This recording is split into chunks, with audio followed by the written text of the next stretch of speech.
Welcome back. Welcome back, Kate. Welcome back. So this is another long distance recording through Discord. So today we're gonna get into some pretty triggering stuff because it's a lot. It's a lot. And I went into this and I was like, oh, this is gonna be a nice little easy case for us. It's kind of local, and by local I mean it's within the same state. It's in downstate Michigan. We're not in It's down. downstate Michigan. No, it is a solid probably 6.5 hours away from us. But it can stay Um, there. yeah. Well, so we are doing the case of so this one goes by a lot of different murders. A lot of different names. Names for the murders. It's most commonly known as the Ypsilanti Ripper, but this one also happened before they kind of had the term serial killer, so they just straight up also called it the Michigan Murders and Michigan Murderer and the co-ed killer. And this dude, technically the co-ed killer before Ed Kemper, because Oh, Ed Kemper happened in the 70s. This happened in the late 60s. okay. And I thought The that was kind original of co-ed killer. interesting. But I feel like a lot of people just get called the co-ed killer, and that just basically means he was killing female college students. Right. So it's also known as the Ann Arbor murderers because Ypsilanti and Ann Arbor are basically right next to each other. So this is the story of John Norman Chapman, but he's also known as John Norman Collins because he ended up changing his name to be of his father's versus I think he changed it to his stepfather's rather than his biological father's name. Okay. He was born in 1947 in Canada. Uh, and you don't really hear a whole lot of stuff about his early life because I mean at that point it was like right off of World War II, so obviously we could assume his father could have served. Basically, we could assume that he had some traumas from having a family member serve in World War II and all of that kind of stuff. So not a whole lot about him. We do know that he eventually had moved to the Ypsilanti area. He had family there. His uncle he was a sergeant for the state police. He kind of comes in later because it's pretty important to how he was arrested. So he was only about 20 years old when the first victim and the first murder happened. So the first victim, her name is now, fucking forgive me for these pronunciations. I wish we could play the game, but you can't play the game because you can't see my notes. But We uh, technically could. You could send me a picture, but that's far too long for me to wait. So give it your best shot.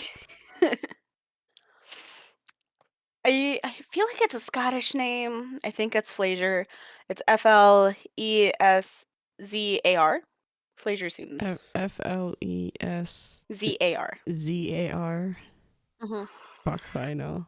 Mary was only 19 years old when she was last seen alive on the evening of July 9th, 1967. And her neighbor had seen her like walking to her apartment. The same neighbor had also seen, like around the same time, because this was like the time where a lot of people took nightly walks. He saw a young man in a blue gray Chevy. They don't really specify if it was a truck or if it was a car.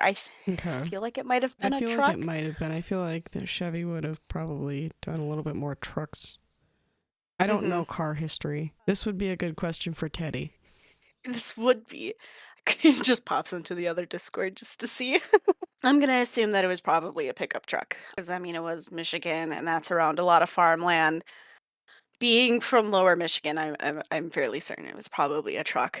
And this neighbor saw this guy pull up next to Mary. Like they kind of had some words, and then like Mary would just like keep walking, and he'd like kind of pull up again to her, and like so they would both stop and talk, and then she'd like shake her head and keep walking. So it clearly showed that, like, she was just not interested in talking to this guy, and he just kinda kept trying. Okay. And then that was the last time that she was seen alive. Her nude body was found by 2 15-year-old boys at an abandoned farm in Superior Township Okay. on August 7th. So basically a month later. Right. Um, they only were able to identify who she was through dental records because that's how decomposed and kind of mutilated her body was. Which for the time, I'm kind of impressed that dental records were that far. Hmm. I mean, I don't really know that much about that era.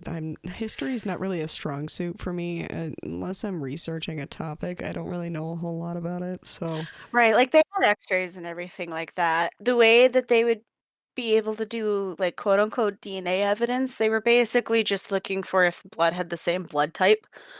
okay, that was the best that they could That do is was blood type. They that couldn't was they could yeah, confirm it's very likely it's this person, but they couldn't definitively say. right, they could just be like, "Well, we found this person is this blood type, but we found this blood type with you," so, like, that's the only way that they were able to really do that. Okay. Still still impressive, but again, with how many like, if it's an A positive blood type like I am, that's super fucking common. If it was someone with, like, type O, then I could be like, "Alright, that's really narrowing it down because not a lot of people have that blood type." Right. But depending on how The populated of an area you're in, it becomes a lot more Right. likely to make a mistake. Mhm. So, the pathologist that worked on the case determined that Mary had been stabbed over 30 times in her chest and abdomen. Um, her feet had been severed just above the ankle, Oof. and then on one hand, the thumb and the pointer finger had been, like, completely severed and cut off. Random. Yeah. On the other arm, her forearm was missing, like, so the hand was there and everything else was there, but just the forearm was missing. Like And was obviously the hand in that would have to be detached, but like did they try yes. and like sew it back on or did they just like get rid No, of it it was just and leave the next to hand the there? body. Yeah, they just took the forearm and left everything else with it, but they didn't Random. find the missing fingers, they didn't find the missing forearm, like, they just couldn't find any of this, and it never really got answered to where they went or why that happened to them. They seem like some very bizarre trophies to me, like the most random Mhm. choices. I can understand things like, wasn't it Ed Kemper that said that he felt like the head was the most beautiful part of a woman and that's why that was his Yeah. trophy? So, Yeah. like, does he really like fingers and forearms? They never found him. They never found any evidence that he had them. So here's the thing. I'm gonna go along a lot of murders that happened, but they aren't all like they're credited to him, but they're not officially his, There's except no for like like one. undeniable So proof that he did it. he only got charged with the last murder, but because of motive, how they were killed, where they were found, and all of that kind of stuff is why they kind of link him to these. And then I'll kind of get into it, but they are doing DNA evidence currently Okay. on some of these past murders, and they have found some stuff, but I'll get that into that And towards that's the end. and when did these murders originally happen? Because that's like years Between after the fact. 1967 and 1969. Okay, so So, like 60 years later, over yes, basically. almost. Mhm. Because these murders are older than Steve. Steve was born in '69. My mom was born in 66. Yeah. So, back to Mary's murder. So, obviously, they never found the body parts. They found abrasions, like, all over her body, so it kinda showed that she had been, like, horribly beaten before she died. She also showed signs of being raped because they were able to find semen in her, but obviously they couldn't They couldn't test it at that They time. couldn't test it and, link it to anybody. But evidence showed that her body had been moved within the same field, um, like 3 different times. They found, like, some of her blood with the same blood type, so they kinda assumed, Okay. under a tree with a bunch of broken glass, and then she was, like, dragged through rocks, and she only got moved, like, a few hundred yards from, like, where she originally was. But they were still able to determine she got moved, which makes all the difference in a murder Mhm. investigation. And it's weird that it happened 3 times but never left that field. Hmm. Now here's the fucking kicker, and this is where the first murder, and do think that John did this murder, and I don't think they've done any DNA testing on this one. So this one I don't think is officially attested to him, but it's so up the alley and there's so much evidence pointing towards that it was him that they basically were like, okay, this is unofficially officially his murder. So 2 days after Mary was identified, a young man went to the funeral home that she was being prepared at and said that he was a family friend of her family and that he wanted to take a picture of her body as a keepsake for his parents. What? And then when he was told, like, yeah, that can't fucking happen, because you gotta think this girl, like, they couldn't do an open casket. There was Right. nothing left Right. to really do. And he's like, And at oh, that my point, I would have parents just want a done a cremation. picture. Yeah. And he's like, and this is a quote from what the funeral director said that this man had said to him.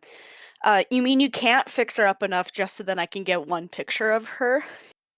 There's not enough of her left, buddy. No. And when he was denied again, he kind of stormed out of the funeral home. Um, and was seen getting into a blue-gray Chevy. How convenient. Right. So that's kind of where Mary's case ends. Um, I'm pretty sure that they did link her murder to him. But Okay. again, it was so long ago, like, they're not gonna add this charge to him. He's It's not really worth even it. yeah, right. July 5th, 1968, so a year later, Okay. the body of 20-year-old Joan Shell was found at a by construction workers along an Ann Arbor roadside. Okay. She had been raped, stabbed 25 times. Several of the stab wounds were found to have punctured her lungs, her carotid artery, and then one also went in behind her left ear and completely fractured her skull. Oof. Her throat had been slashed from ear to ear. Her mini skirt had been tied around her neck, and the roadside was very close to that farm where Mary was found. Okay. So police kind of connected the 2 murders, and they offered up $7,800 as a reward to any information that would lead to the conviction of a murderer. Okay. And that's a lot of fucking money. Yeah. Even today, it feels like a lot of money, and this was almost 60 years ago. Let me do a quick Google search to see how much that would be. That would have been like wow. That would have been like $68,000 for us in today's money. That's a lot of money. It's a lot of fucking money. And it just kind of showed how That's like oodles more than my worried house is worth. more than what mine's worth. But it's like it just shows how worried the police were about finding this guy, because these were brutal murders. Right. And then March 20th, 1969, a girl named Jane Mixer went missing after posting an ad for a ride to her hometown of Muskegon. Now, I used to live 30 minutes from Muskegon, Oh, and Muskegon's on like the complete opposite fucking side of the state from right. Ann Arbor. So that's a long drive. That's easily 4.5 to 5 hours. Her body was found clothed. It was also found covered with her rain jacket and her copy of Catch 22. An autopsy showed that she had been shot in the head twice. Evidence had also showed that she had not been sexually assaulted, but her tights had been pulled down to her ankles, showing like the intention of a sexual crime, but she had a period pad on, and they think that that's what deterred her from Mm, being raped. okay. Um, the only thing that was linking her to the other murders was the fact that a garment of clothing had been tied around her neck. Did you mention what it was of hers that was tied around her neck? I They didn't really mention what it was, but I'm assuming it was probably like a scarf or something. Okay, so it was something of hers which had happened in the other ones. Yes. Okay. They're just trying to link a motive at that point. They still don't really have any Right. concrete evidence. No. And the fact that she had been shot then stabbed, so it was the fact that there was only that garment involved is what tied him. 4 days after Mixer's body was found, a surveyor discovered the nude, mutilated body of a teenage girl laying on a blue jacket behind an abandoned house, just a few hundred yards from where the body of Shell had been found Uh, months earlier. what? So they're all being dumped in like this same fucking area. I think the I only mean, one that wasn't that's a pretty was motivating Jane factor for Mixers. the police to be like, oh, Mhm. maybe they are related. I can understand that. Yeah. So she would be identified as Marilyn Skelton, and an autopsy revealed that the victim that she had died of numerous fractures covering 1/3 of her skull, and the side of her face. Okay. Um, the killer had shoved part of her skirt into her trachea to muffle her screams, and a lot of the other victims had like their underwear shoved down their throat or had been shoved Some sort up of their muffling vagina. something. Hers is probably one of the worst murders because of how much she went through when she was still technically alive. Okay. So part of her skirt was shoved into her, basically just down her throat. Okay. She had several deep lacerations, and then police believed that these had been made with like a leather strap. Evidence also showed that she was whipped with the leather strap because she just had welts like all over her body. Okay. And then this motherfucker grabbed a tree branch and shoved it 8 inches into her vagina. What? So she ended up dying from a mixture of like the head injuries and the strangulation, but a lot of the injuries that she received, she was still alive for. So it was a lot of torture, for sure. Hmm. And she was only 16 years old going through that. Sucks. I really wish I could say more than just that sucks, but like, that sucks. Yeah. The final murder that kind of happens, and this is the one that that John gets charged for, happened July 23rd, 1969. 18-year-old Karen Beinman was reported missing by her roommate. Okay. So 3 days after being reported missing, a new body was discovered face down in a wooded gully alongside the Huron River Parkway, and then she was identified to be Karen. Autopsy showed that Karen had been extensively beaten around the face and the body. Some lacerations that had been inflicted being so severe that like part of the skin was like removed and you could see down to the bone. She had received extensive skull and brain injuries caused by a blunt object, but they could never figure out what that object was, and they never found it. She had also been forced to ingest a caustic substance, which basically is Caustic would be like Drano or bleach or like anything that'll. it's just a chemical that, like, if come in contact with your skin, it would give it a really bad chemical burn. So it's not Okay. quite acid, but it's enough to cause a painful reaction. And she was forced to ingest that. And then they Sounds also awful. found the chemical burns on her neck, her shoulders, her nipples and breasts. She also, so basically, like all over her body, she had these burns. Oh, man. She also had a cloth shoved down her throat to again muffle screams. Hmm. She also ended up dying of strangulation and the blunt trauma. It was just kind of a mixture. She had been raped. Her torn underwear had been shoved inside of her vagina, but it was also just like absolutely covered with semen and blood and hair Mm. that was blonde, but hers was brown. And the hair is also kind of how they identified Okay. I was gonna John say, being the that's a bit killer of because it was the evidence. same color. Because her was like a dark brown and his was like a lighter blonde. Okay. So the last place that Karen had been seen was going to a wig shop with a man, and the people who had witnessed that, obviously, like, police talked to them, and they were able to come up with, like, a suspect sketch. Okay. People from the other murders were able to do a suspect sketch, and a lot of people, when asked, like, "Hey, do you recognize this person?" when they were going around, like, showing the sketch to people, and they're like, "Oh, yeah, that's John Chapman or John Collins," and they put him in a lineup, and they had some of the witnesses come in, and they were able to point him out as being part like, Okay. like, most probable person to have been with Karen the last day that Okay. she was seen alive. Okay. So, mentioning that uncle from earlier, so he was kind of taking care of his uncle's house because they were on vacation because they were like, "Hey, like, come feed my German Shepherd. I want you to feed it." And when they had come back, the his aunt had, like, realized that there was a lot of stuff.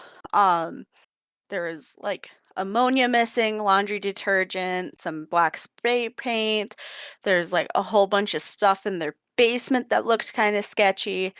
So, his I uncle mean, being a the police ammonia and officer. stuff, Yeah. that's some pretty caustic stuff. That's Mhm. kind of lining up with the evidence they found so far. The uncle went to the local police because he was state police and, like, this was kind of still a local matter. It was like, "Hey, like, my nephew's kinda doing some sketchy shit, like, while I was gone, and just come take a look at my basement. I want, like, to make sure that I want to report this. nothing's wrongdoing here."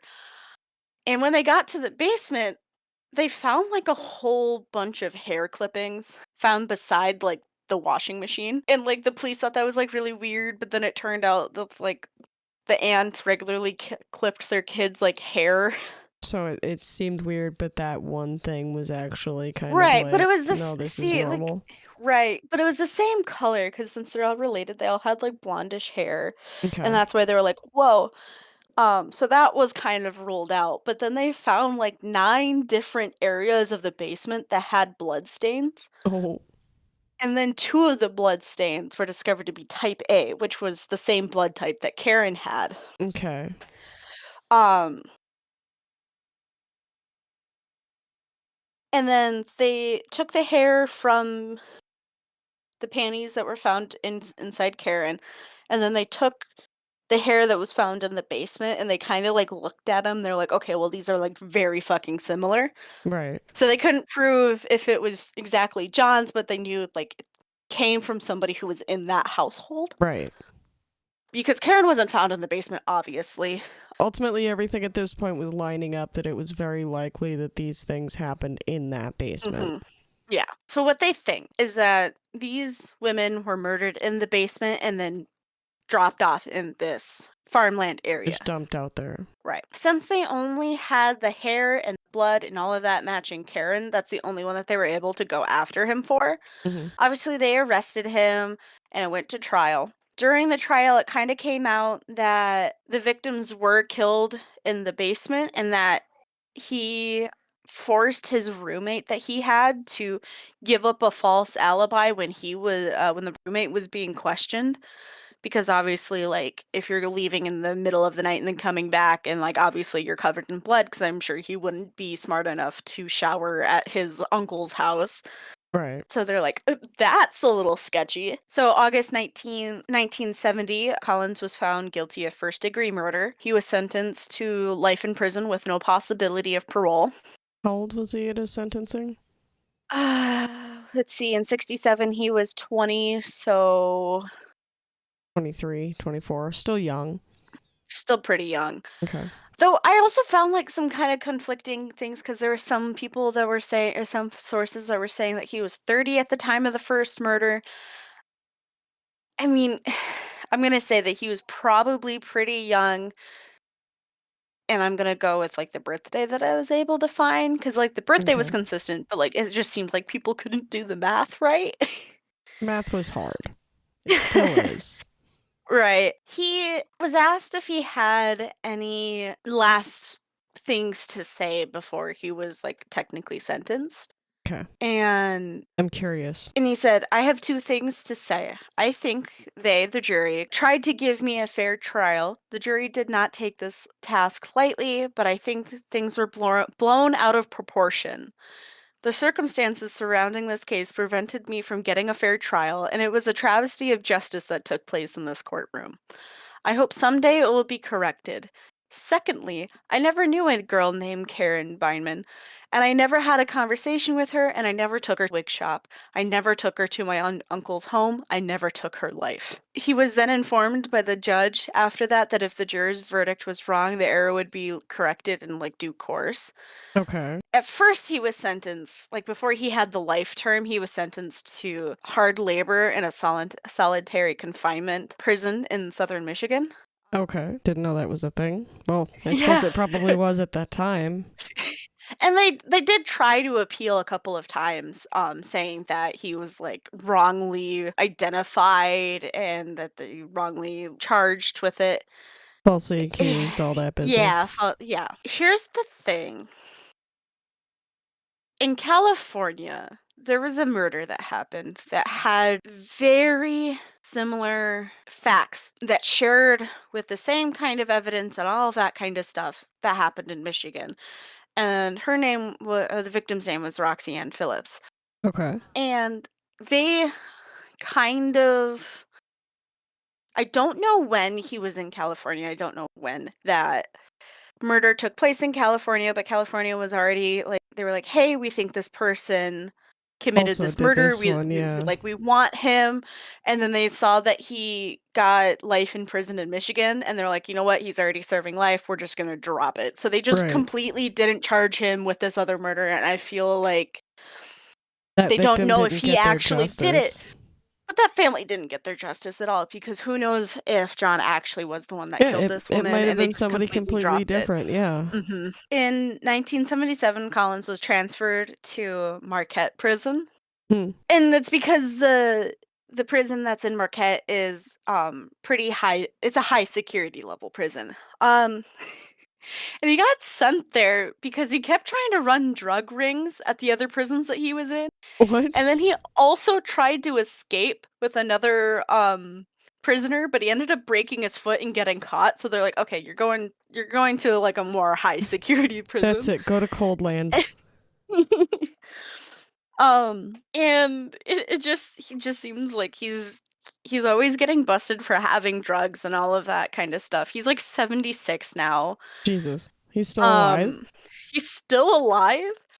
And you'll have to look at a picture of him because you can just see that look in people's eyes when you know that they've done something really fucking bad and they just look really dead inside, and that's just how he looks. I But mean, he's still kicking, and I think he's okay. been What's moved his back name? We'll down get you a reaction. What am I looking at?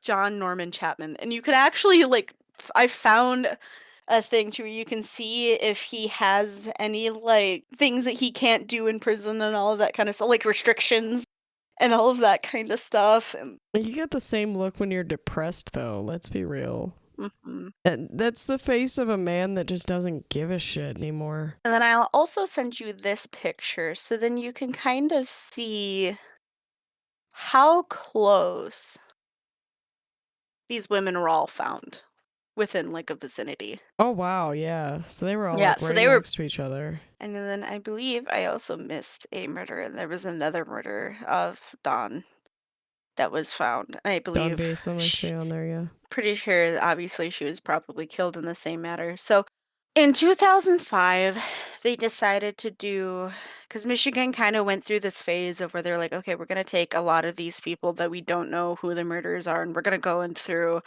and take all the DNA evidence that we can, because, DNA evidence does deteriorate over time Mm. if it's not stored properly, and obviously it was from the end of the 60s, it was time was ticking on it. So they did a DNA test and ran all the DNA on Jane Mixer, Okay. and she ended up being taken off of Colin's victim list because DNA evidence didn't match Collins. Okay. But however, they did find the person who murdered her. They arrested 65-year-old former nurse Gary Litterman, and he was sentenced to life. So they were So able they, to prove beyond a shadow of a doubt that it was him instead, or they were just able to yes, match that DNA to him? he had blood or something like that. So I think there was a little bit of a struggle before. So they found some of his blood on her. Yes. Okay.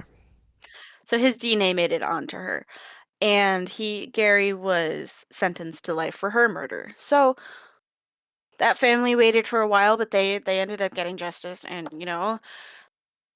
they I took mean, at that that off point, he of was late in life, though. You said he was like Mhm. 69, 65. 65. So, like, that's. I He mean, yeah, thought you're he not going to got be able to away watch for all of it. your grandbabies grow up. But what? Right, but he thought he got away from it, and Yeah. then they just were like, "Hey, by the way." So, Collins is currently serving out his sentence. He's in G. Robert Cotton's correctional facility. Okay. And I'm pretty sure that that's the same facility that I believe Tommy was talking about, that a prisoner, like, tried to eat a guard or something like that. I think so. I think so. It was very many days ago. It was like last week, so. Yeah.